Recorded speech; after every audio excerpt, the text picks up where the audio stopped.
본인 소개 한번 해주세요. 네, 안녕하세요. 경영지원부 박정욱준입니다. 현재 무슨 업무 맡고 있으세요? 비서 업무를 담당하고 있고요. 누구 비서요? 관장님 비서를 하고 있습니다. 관장님이 잘 해주시나요? 그럼요.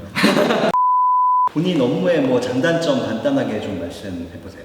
한 기관을 대표하는 기관장을 수행하는 업무를 담당하고 있고요. 각종 박물관, 대회 행사에 참여해가지고 이전에는 할 수 없었던 경험을 할 수 있는 것이 장점이라고 할 수 있습니다. 그리고 단점이라고 말할 수 있을지 모르겠으나 눈치가 빠르고 일정 조정에서도 매우 신속하게 움직여야 되는 업무예요. 그러한 점에서는 좀 더 주의를 기울여야 되지 않을까. 독립기념관에 특별히 입사하기로 마음먹었던 계기나 특별히 독립기념관만을 준비한 건 아니고요. 대부분 그렇죠. 네. 이제 여러 군데 공공기관들을 지원하다가 마침 또 독립기념관에서 채용 공고를 보고 도전해볼 만하다라는 생각으로 지원하게 됐습니다. 만만하다? 아니죠. 좀 가능성이 높다라고 생각해 주시면 됩니다.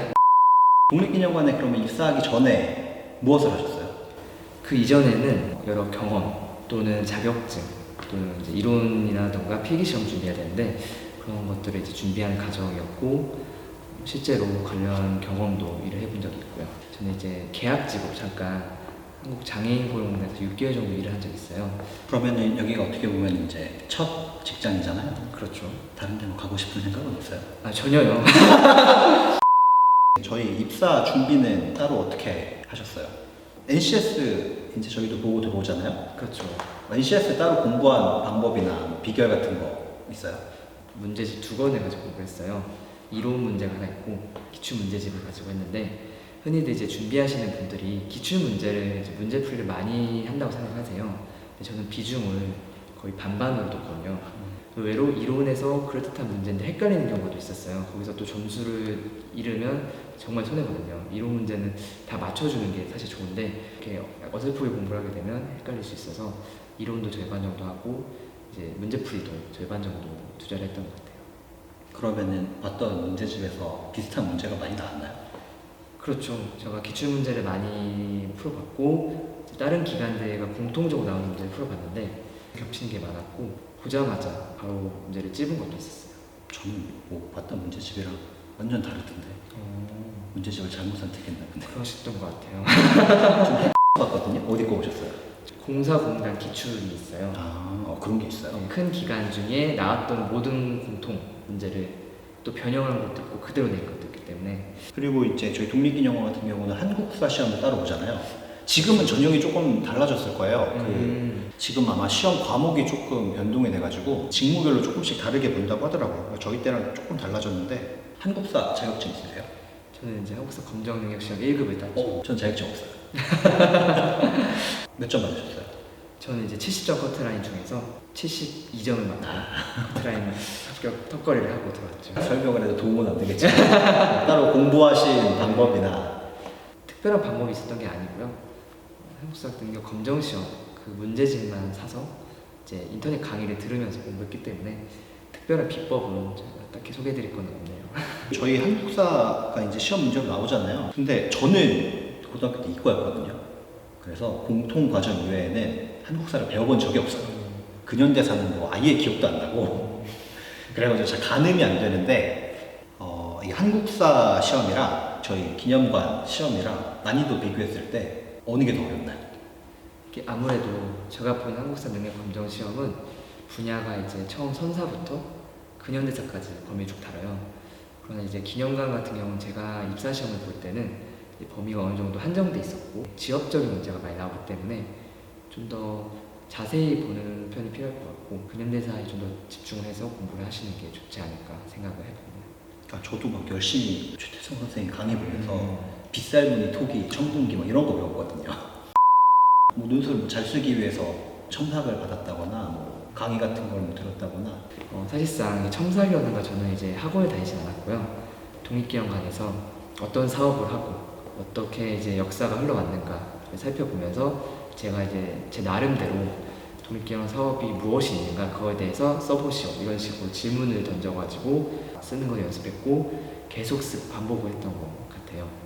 근데 약간 좀 논술 핀트를 잘못 잡은 주제는 그게 아니었잖아요. 그죠? 주제는 사실상 3.1운동 100주년을 맞이해서 나아갈 방향을 쓰는 게 주제였어요. 그러면 이제 논술까지 그 엄청난 경쟁력을 뚫고 갔어요. 면접이 기다리고 있죠. 면접 준비는 뭐 따로 하신 게 있나요?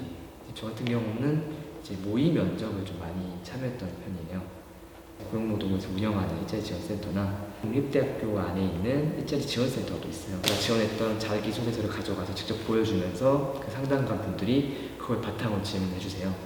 그러면 진짜로 이제 그 해당 직무 또는 저희 경험을 물어보는 질문들이 많이 나오기 때문에 어떻게 반응을 하고 또 어떻게 답변을 하는 거를 꼼꼼히 체크해주고 정말로 도움이 많이 됐고 실제로 제가 동기영화 면접 보기 하루 전에 이제 고용노동부 일자리센터에서 하는 모의 면접을 또 한번 봤었어요. 근데 그때 해주신 질문이 실제 면접장에서 그걸 활용한 경험이 있어요. 혹시 면접 때 기억나는 질문 같은 거 있으세요? 질문 중에 하나가 재외동포가 기념관을 방문하는데 재외동포에게 설명한다고 생각하고 얘기를 해봐라. 영어로 해도 되겠냐고 해서 영어로 준비한 거 얘기를 했었어요. 영어로 해보라고 딱히 요구한 건 아닌데 그냥 본인이 그렇죠. 한 거잖아요. 그렇죠. 이제 재외동포이기 때문에 영어로 말을 해줘도 되지 않을까라는 생각에서 제가 준비했던 거를 말하게 된 기회가 된 것 같아요. 재외동포가 왜 꼭 영어권만 있다고 생각하시죠? 중국어권도 되게 많을 수도 있는데 그렇죠. 뭐 일본어도 있고 중국어도 있지만 러시아어도 있고 아예 다 외워서 하신 거예요? 다 이해하신 거예요? 외워서 근데 이제 내가 업무를 해보니까 취업 준비생 때 이러한 것들을 조금 더 준비를 했으면은 내 취업을 조금 더 편하게 할 수 있었겠다. NCS를 바탕으로 취업이 되잖아요. 그렇기 때문에 직업 기초 능력 어떤 거를 반영하는지를 보여주는 지문 기술서가 매우 중요해요. 근데 이제 취업 준비를 할 때는 사실상 본인이 사무직 정도다라고밖에 생각을 못해요. 근데 지문 기술서 열어보면 사무직 안에 세부 내용, 필요한 학력, 조건 이런 것들이 많이 있기 때문에 기술서를 먼저 꼼꼼히 보고 본인 지원할 직무에 대해서 어떤 세부 능력들이 필요한지 본다면 더욱더 도움이 될 거라고 생각을 해요. 직무기술서를 열심히 봐라. 네, 독립기념관에 올 때 가장 중요하다고 생각하는 건 뭐가 있어요? 역사가 아닐까 저는 생각을 하거든요. 역사. 제가 역사과 전공입니다. 근데 왜 70점밖에 못 맞았어?